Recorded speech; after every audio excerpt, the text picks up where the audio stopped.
Hello, I'm Hope Medina with Colorado Code Consulting and the co-chair of the Sustainability Membership Council. California has experienced an extended and destructive wildfire season the last couple of years.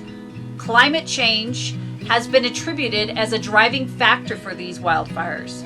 The spring and summers have been warmer. There is a reduced snowpack and earlier spring snowmelt. When the snowpack melts sooner and faster than it has in the past, it creates a longer and more intense dry season, which in turn makes the vegetation more susceptible for wildfires. The 2018 wildfire season was the deadliest and most destructive season in California's history. Over 1,670,000 acres were burned.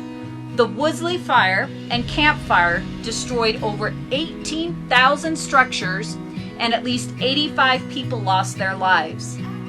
The destructive forces of these fires have devastated many communities in California. California, for a few years, has had provisions designated as the Wildland Urban Interface Codes, which are Chapter 7A for the California Building Code and Chapter 337 of the California Residential Code. While these provisions are effective in nature, they are only effective when they are implemented.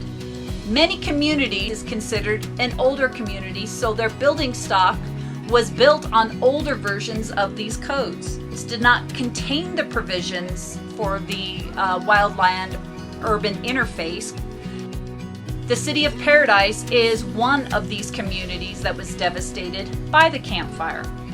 So let's discover how Paradise is recovering in a state that recognizes the value of sustainability and energy efficiency. So prior to the fire in 2018, the city issued on average 50 permits a year. Currently, they have issued 850 permits and are speaking with 300 people per year in the office. So there is an expectation right now that here, starting very shortly, there's going to be a massive surge of rebuilding. So how does the city rebuild its community to be sustainable and help mitigate this potential in their future? The city will continue to enforce the latest Californian modern building codes. Currently, the 2019 edition of the California Building and Residential Code. This is going to include the provisions for the Wildland Urban Interface Code. They are working with Cal Fire, who is taking on the management of the local vegetation. So California is considered a green state and one of the most progressive when it comes to sustainability and energy efficiency. How have these fires and the rebuilds been affected by these requirements? Now, the city will continue to require energy and sustainable codes to be implemented and enforced.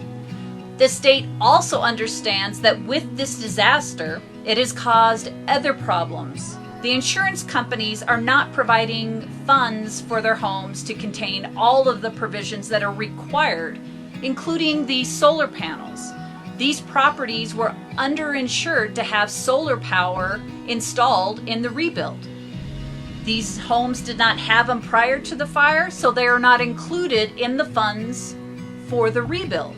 Recognizing this, the state has stepped in to provide relief for those in the designated disaster areas of the solar requirements. So join us tomorrow for the next edition in the Sustainability Membership Council's video series, Voices from Building Safety Month.